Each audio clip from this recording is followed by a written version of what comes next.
Hello, this is D, and I'm back with another video. Well, today I have some developing updates regarding the Microsoft ABK merger. What happened with the FTC in court? What is going on with this deal? Is Microsoft going to finalize it? Today, we're going to try to answer some of these questions. Now, on yesterday's video, I covered how the FTC was suing Microsoft in court. They actually filed official court papers to block Microsoft from finalizing this deal. Now, they were going for a preliminary injunction, and they were trying to avoid a certain judge that had a little bit more knowledge on this case. Now, unfortunately for the FTC, it got referred back to Judge Corley, who recently just threw out a case from a couple of gamers, and she also threw out their preliminary injunction attempt. So she's pretty well versed in the case. She also knows that Microsoft wants to close this deal on July 18th, so she's not going to sit on this case. I do expect, whether it's a win for Microsoft or the FTC, I do expect her to make a quick ruling on this case. Now, I got that information today from Florian Mueller. He actually did a spaces on Twitter, and he gave a host of information. Now, he gave us some of his opinions. He basically said when it plays out in court, he expects a decision about a week later. So by the end of June, we'll pretty much know if Microsoft can finalize this deal and finally be done with the FTC. Now, I'm just going to read a little bit of his Twitter, and like usual, I'll leave a link in the description down below so you guys can check it out for yourself. Now, he goes on to say, I've been asking why Judge Corley didn't enter yesterday's order herself. It was signed by Judge Davila filing in for her. Her personal calendar shows that she's not working at the courthouse this week. She may be on vacation at a conference, hopefully not called in sick. You can see in the screenshot below that her next court session is in a week from today. It was clear from the order, as I noted in today's blog post, that no substantial analysis had taken place. It was purely procedural decision. It does not prejudice the PI motion in the slightest. So the judges that were proceeding over this case in turn for her gave the FTC a temporary restraining order, and she will be hearing this case on the 22nd of June. Now, he goes on to say there must be more communication between Judge Corley and Davila about when to hold the hearing, but it's clear that no analysis of the FTC's motion has been performed there. There are misleading headlines and tweets out there, and also crazy theories such as tweets that implicitly doubt that the PI decision would be made before August 2nd when the FTC in-house trial starts. Don't take all that stuff seriously. If the PI decision is not made at the end of the hearing, late or next week Friday, it will be made within a very few days of it. So there you go. I have to agree with him here. He's been pretty spot on with his coverage and his analysis of the whole case. And I know he gets a lot of hate from people because they just don't like the things that he's saying. But if you look at his track record, he's been very accurate with his analysis. So it is what it is at this point. Microsoft is blocked temporarily from closing this deal, and apparently they told the FTC that they may close the deal. Now, this is also coming from Florian Mueller, and he says, look no further than the FTC's Monday's filing to see that countless commentators failed to perform any research on the Microsoft ABK deal. The very FTC told the court it just had no choice because Microsoft and ABK said that they might close in a week without further notice. So this is what we thought before. Microsoft would actually have to say that they're going to finalize the deal, and then, of course, the FTC would go and seek a preliminary injunction. So it's playing out as we thought it would. And this is very interesting because this could really streamline the whole process, because if the FTC loses their bid for a preliminary injunction, Microsoft can finalize the deal. Yes, it still leaves the CMA, and they're still going to have to deal with all the stuff in court there. And I've spoke many times on this channel how they can get around that. But they want to get this deal through the CMA. They don't want to have to go offshore and deal with a distributor. They want all of the UK gamers to be able to have access to all of these games from the merger day one. And I really do believe that Microsoft's case is very strong, and I do think they're going to win it. Now, I'm basing my opinion on what I've seen in the court case so far. Microsoft has been very thorough with their evidence. They seem well prepared. They have the best lawyers. And I'll be honest with you guys, the evidence is in their favor. So I really do expect them to defeat the CMA. I do think that they will get the appeal. It'll get thrown back to the CMA because their numbers were not achieved credibly, to be honest with you guys. And because it's a irresponsible decision, they'll have to rule in favor of Microsoft and pass this deal through. Now we're just going to go through a little bit more here to keep you more up to date. We're looking at the timeline here. And the U.S. court to hear the FTC request for preliminary injunction against Microsoft Blizzard next week.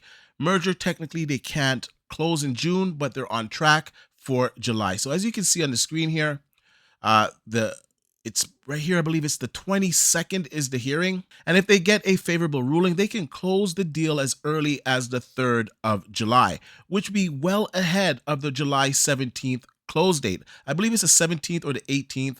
I think if they don't close the deal by the 18th, they'd be liable to pay Activision billions of dollars unless Activision extends it. And I really do believe that they're trying to get this deal through because according to the FTC, Microsoft advised them that they're planning to close this deal.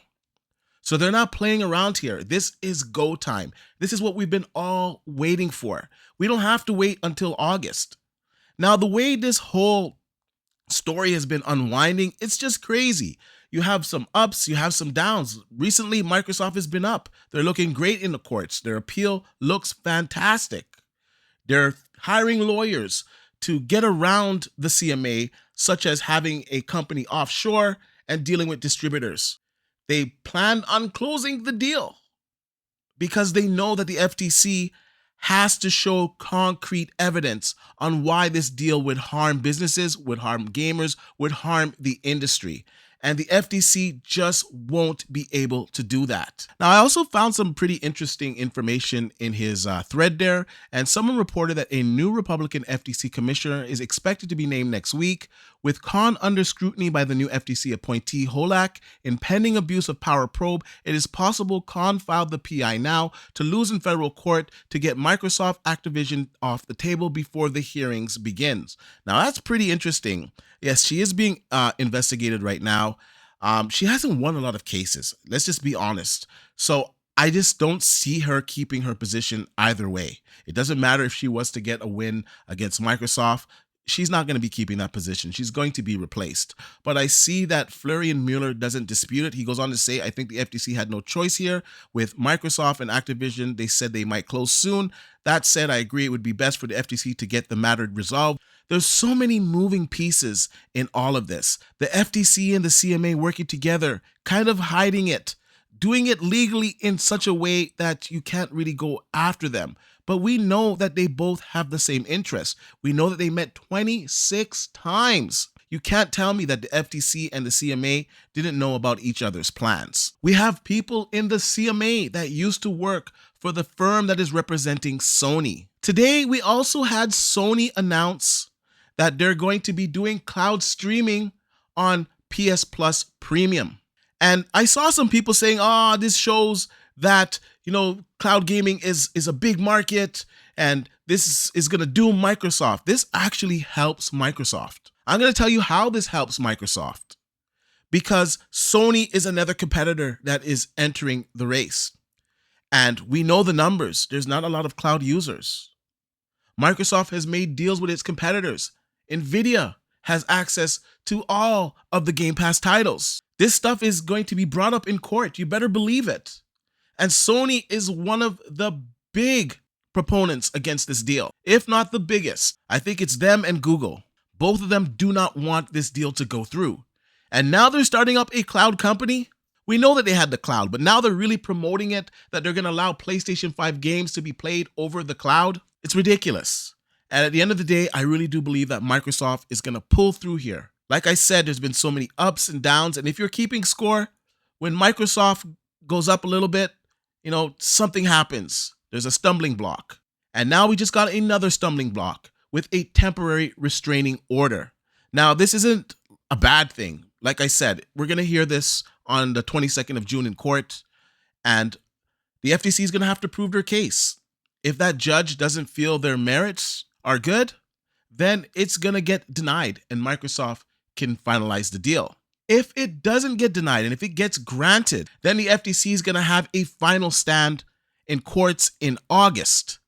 And at that point in time, I truly believe that Microsoft will win and this deal will go through. Now, we don't want it to go so long because this deal is scheduled to close on the 18th of July. So that is an issue. And although we know Microsoft and Activision both want this deal to work, and that they are committed to this deal, anything could happen. Activision could actually say, you know what, forget it. We'll just take the $4 billion. Peace. I don't think they're going to do that. But we just got to be honest with everything that is available, all the options that are on the table for Activision, for Microsoft. So the CMA hearing is important because it's going to give them an idea on whether or not they should extend the deal. Now, I'm kind of getting long-winded here because I just want to give you guys all the facts, because I see a lot of people saying, yes, the deal is done, or I see people saying, no, the deal is dead. The deal is not dead, and the deal is not done. It looks good in certain aspects, and other aspects, we just have to wait and see how things play out. What I can say is that the evidence is with Microsoft. It's not in favor of the FTC. It's not in favor of the CMA. The CMA's reasons are weak. Their numbers were achieved by bad faith, by bad mathematics. Their quick maths were horrible. In all seriousness, they were off. And the EU said that. And they came to a different decision. And we already know how that played out. The FTC is going a little bit on the cloud, as well as console competition and some other stuff. And I just don't get why an American company is getting treated like this opposed to Sony. And let's not get it twisted. Sony's being investigated for a lot of stuff, some anti-competitive stuff as well. And Congress has brought that up, and I've shown that on the channel before. Just right now, we're not really focusing on that. Right now, we're just focusing on this deal being finalized. Anyways, that's pretty much it for today. On the 22nd of June, Microsoft and the FTC will face off in court. We're going to find out if a preliminary injunction will be granted. If it is not granted, then Microsoft can go ahead and finalize this deal. Anyways, I want to know what you guys think about all of this. Do you think that this will be ruled in Microsoft's favor? Do you think that the FTC will win the preliminary injunction? And then what are your thoughts on the final showdown? Let me know in the comment section down below. And like I usually say, please like, share, and subscribe to the channel. And I'll see you guys on the next one.